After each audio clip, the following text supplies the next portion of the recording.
शिवसेना उभाटा पक्षाचे प्रवक्ते खासदार संजय राऊत यांनी आज मुख्यमंत्र्यांवर टीका केलेली आहे। जशी लाडकी बहीण योजना आहे तशीच लाडकी भाऊ योजना आणा, जवळपास त्यांना देखील लाडक्या बहीण योजनेला 10,000 रुपये द्या असं ते म्हणतात। आपल्यासोबत संजय शिरसाटे आपण त्यांच्याशी थेट बातचीत करणार आहोत। संजय राऊत पुन्हा एकदा ॲक्शन मोडमध्ये म्हणावं, ज्या पद्धतीनं मुख्यमंत्र्यांवर टीका करतायत। आज तर म्हणाले की मुख्यमंत्र्यांची लाडकी बहीण त्यांची सून 1500 रुपयामध्ये घर चालू शकते का, असं थेट सवाल विचारताय। संजय राऊताच्या बोलण्याला काही महत्त्व देऊ नका।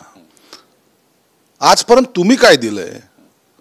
नाही घर चालत, आम्हाला कल्पना आहे 1500 रुपयामध्ये घर चालत नाही। एक मदत, एक सहकार्य करायची भावना या सरकारने ठेवलेली आहे। परंतु यांचं झालंय कसं की नाचता येणं अंगण वाकडं। तुम्ही का केलं नाही प्रश्न आमचा हा आहे, तुम्हाला का सुचलं नाही? आम्ही बहिणीला दिलंय, भावाला देतोय, सर्वांना देतोय, पण तुम्हाला का सुचलं नाही?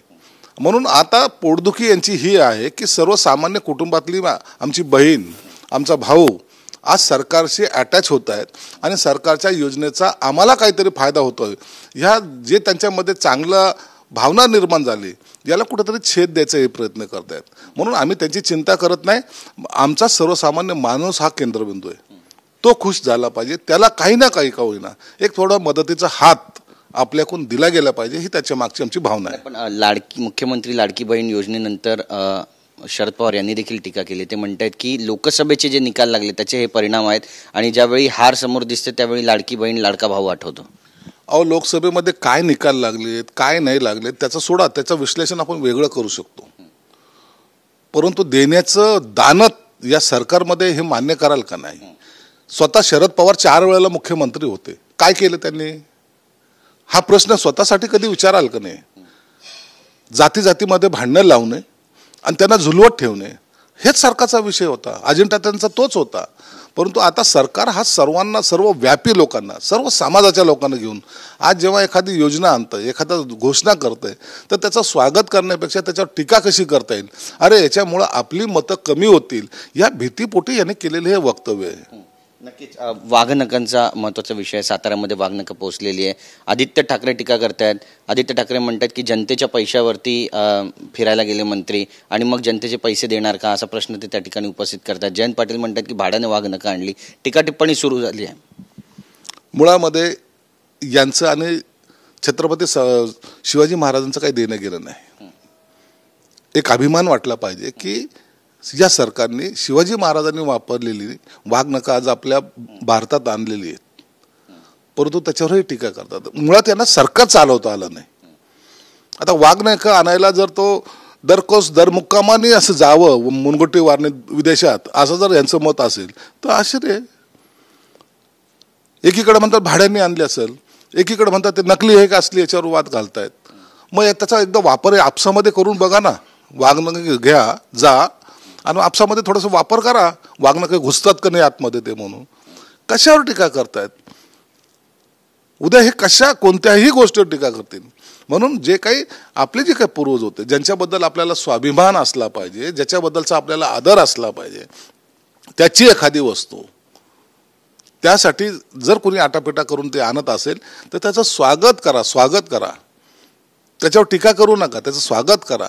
हीच आपली संस्कृती आहे। प्रत्येक महामानवांचे असेल, प्रत्येक मोठ्या नेत्यांचे असतील, अनेक आपण जे काही त्यांची आठवणी ते जपायचा प्रयत्न करतोय आणि त्याच्यातला हा एक भाग आहे।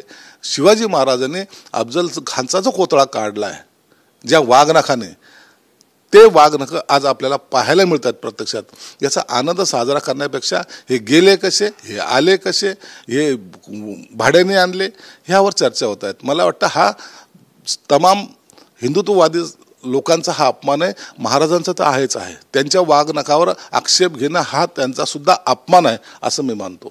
नक्कीच विधानसभा निवडणुका तोंडावर आहेत आणि संजय राऊतांचं आज एक महत्त्वाचं विधान आहे, त्यावर तुमची प्रतिक्रिया हवी, कसं पाहता ते पाहणं सुद्धा महत्त्वाचं आहे। ते म्हणतात की 288 पैकी आम्ही 280 जागा जिंकू। 8 जागा का हरतात ते? 288 पैकी 290 जिंकू शकतात हे लोक। यांना आता स्वप्न पाहायची सवय लागलेली।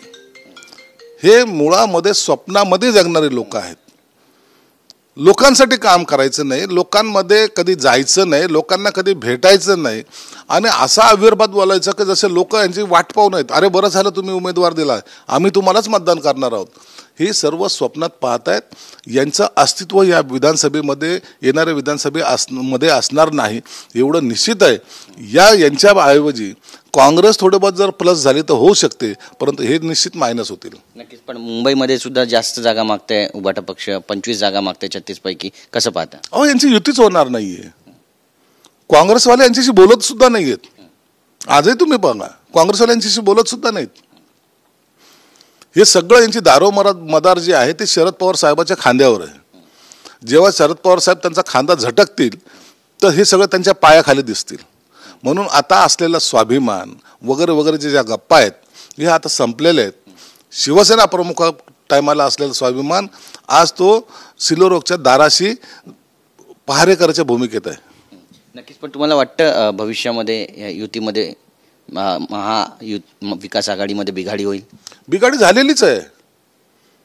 तुम्हाला मी निश्चितपणे सांगतो, या युती संदर्भामध्ये कोणीही बोलत नाही. एकीकडे उभाटा गटाचे काही लोक बोलतात आणि दुसरीकडे शरद पवार बोलतायत. काँग्रेस याच्याबद्दल ब्रशब्द सुद्धा काढत नाही. आता जयंत पाटील त्यांच्याबरोबर राहणार नाहीत. असे अनेक जण आहेत जे यांच्या बरोबर राहणार नाहीत. म्हणून यांची आघाडीला आता काही अर्थही राहणार नाहीत आणि ती आघाडी होणारही नाही. यांनी जातीमध्ये पेरलेलं विष हे लोक विसरणार नाहीत. म्हणून यांना किती जरी काही जरी केलं तरी ह्या विधानसभेमध्ये यश मिळणार नाही एवढं मात्र निश्चित आहे. नक्कीच. त्यांचं तर जागा वाटपाचं अजूनही ठरायचं आहे, पण महायुतीचं काही ठरलंय का? काही फॉर्म्युला ठरतोय का? कारण बैठकांचं सत्र सुरू झालेलं आहे. भाजप कोर कमिटीची बैठक आहे, तुमची पण आज आमदारांची बैठक त्या ठिकाणी मुख्यमंत्र्यांनी बोलवलेली आहे. विधानसभा तोंडावर आहेत. काय वाटतं काय होईल? हे बघा, आता तुम्हाला मागे सांगितलं की अधिवेशन झाल्यानंतर या सगळ्या बैठकीचं सत्र सुरू होईल. आज भाजपची कोर कमिटीची बैठक आहे, आमची बैठक आहे, राष्ट्रवादींची बैठक आहे. या आपसामध्ये असलेल्या ठराविक नेत्यांबरोबर पक्षाचे मुख्य नेते बोलतील आणि त्यानंतर या सर्व तिन्ही नेत्यांची एक जॉईंट बैठक होईल. त्या बैठकीमध्ये जागा वाटपाचा फॉर्म्युला ठरला जाईल. किती जागा लढवायच्यात, कोण कुणाला किती जागा मागायच्यात, हे सर्व सूत्र त्या बैठकीमध्ये ठरेल. मला वाटतं ह्या सगळ्या कामाला जास्तीत जास्त 15 दिवसाचा कालावधी आहे. 15 दिवसापर्यंत या जागा वाटपाचा फॉर्म्युला ठरेल आणि त्यानंतर लवकरात लवकर सर्वच पक्षाच्या ज्या महायुतीमध्ये आहेत त्या उमेदवाराची घोषणा सुद्धा लवकरात लवकर करायचा प्रयत्न ह्या महायुतीचा आहे. गेल्या 1 महिन्यापासून चर्चा आहे, कॅबिनेट विस्तार होईल, रखडलेला आहे, पण अजूनही झाला नाहीये. अधिवेशनाच्या दरम्यान होईल, अधिवेशनानंतर होईल, एका मागोमाग एक तारीख पे तारीख वाढत चालली आहे आणि मुख्यमंत्री म्हणतात की चिंता करण्याचं कारण नसावं, लवकरात लवकर होईल. कधी होणार जनता प्रश्न विचारते. नाही, आता मुख्यमंत्री साहेबांनी स्वतःच काल सांगितलं की मंत्रिमंडळाचा विस्तार होईल. याचा अर्थ मंत्रिमंडळाचा विस्तार होईल, परंतु कधी, काय आणि कोणत्या वेळेला यावर तर आम्ही भाष्य करू शकत नाहीत. मला वाटतं निर्णय त्यांचा हा 1-2 दिवसामध्ये झाला पाहिजे. नक्कीच. पुणे ऑडीचं प्रकरण होतं. पूजा खेडकर यांना पुणे पोलिसांनी नोटीस जारी केली. त्यांनी पण जिल्हाधिकाऱ्यांवर बरेचसे आरोप केलेले आहेत. या एकंदरीतच प्रकरणाकडे कसं पाहता? खरं तर अधिकाऱ्यांना, IAS अधिकाऱ्यांना असलेला हा जो काही गर्व होता किंवा त्यांच्यामध्ये आलेले अहंकार, ह्याचा हा परिणाम आहे. आणि म्हणून आता ते लिगली त्यांच्यावर जे काही ॲक्शन घेतले गेलेली या चौकशी आणि ती सर्व समोर येईल. आणि मला वाटतं यामधून त्यांना वाचण्याचे चान्सेस थोडेसे कमी दिसत आहेत. म्हणून चौकशी जोपर्यंत पूर्ण होत नाही तोपर्यंत त्याचं भाष्य करणं योग्य नाही. नक्कीच. BMWला लाल दिवा लावणं, त्यानंतर जिल्हाधिकाऱ्यांवर आरोप करणं, हे प्रकरण किती गंभीर आहे? त्यांच्या आईने सुद्धा पिस्तूल दाखवली. ते सर्वच आलं ना. BMWवर दिवा लावणं, अरेरावीची भाषा वापरणं, आईने पिस्तूल काढणं आणि जे काही त्यांनी दाखवलंय की इन्कम सोर्स, हा सगळे प्रकार जे आहे त्याच्यामध्ये इन्व्हॉल्व होतील.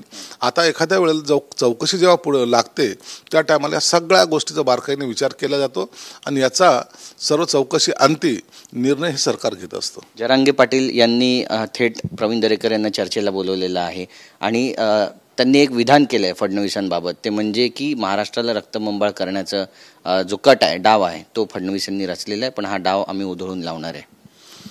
जरांगे पाटलांनी कोणाला चर्चेला बोलवलं याबद्दलची कल्पना नाही, परंतु आम्ही नेहमी त्यांच्याशी बोलतो, चर्चाही करतो. एकमेकाबरोबर चर्चा केल्यानंतर अनेक प्रश्न सुटतात यावर आमचा विश्वास आहे. आणि एक देवेंद्र फडणवीसच काय कोणीही असेल, या महाराष्ट्रामध्ये शांतता राहावी यासाठी प्रयत्नशील राहतील. आणि एवढं मी खात्रीलायक सांगू शकतो, एकनाथ शिंदे साहेब मुख्यमंत्री आहेत, त्यामुळं इतर या गोष्टीची म्हणजे त्याच्यावर भीती वाटण्याचं काही कारण नाही किंवा असं रक्तबंबाळ वगैरे महाराष्ट्र होईल असं कुणी मनात सुद्धा आणू नये.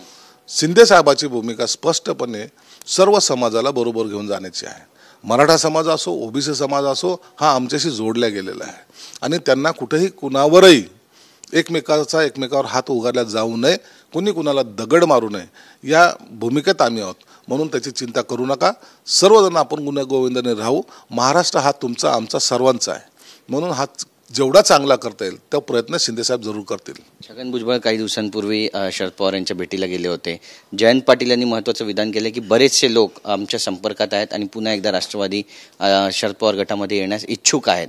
अजितदादांबद्दलही शरद पवार म्हणतायत की कुटुंबासाठी दरवाजे खुले आहेत, कुटुंब कधीही एकत्र येऊ शकतं, पण त्यांना पक्षात घ्यायचे की नाही यावर पक्ष ठरवेल की नेमकी भूमिका काय. एकंदरीतच कसं पाहता, अजितदादा अस्वस्थ आहेत महायुतीमध्ये?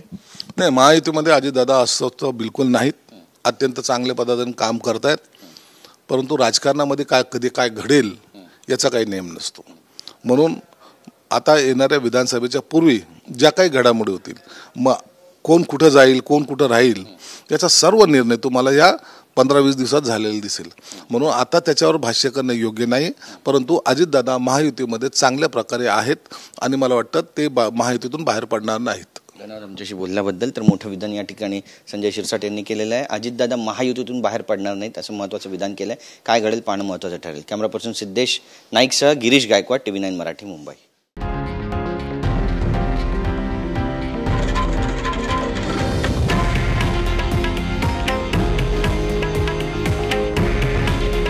हे आहे देशातील नंबर 1 न्यूज नेटवर्क आणि आपण पाहत आहात TV9 मराठी. काळजी तुमची, हित महाराष्ट्राचं.